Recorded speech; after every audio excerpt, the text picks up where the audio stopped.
Yaalalaw neko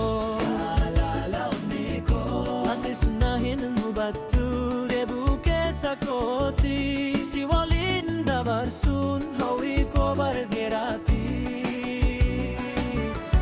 yaadaan gaariidhaare kaamanda chanbu'a onneen koo si yaade ija imimmaan hudaa osoon si hordoofu fiksiinsa lucheesse kootanii fataafatu karaan ani baasee garri kattaa qaba duubus lola hin dhabu hormi baay'ee qaba ansi malee waan dhabu hagaramoonni koo atis na hin hubattu deebuu keessa kooti si waliin dabarsuun hawwii koo bara daraati yaada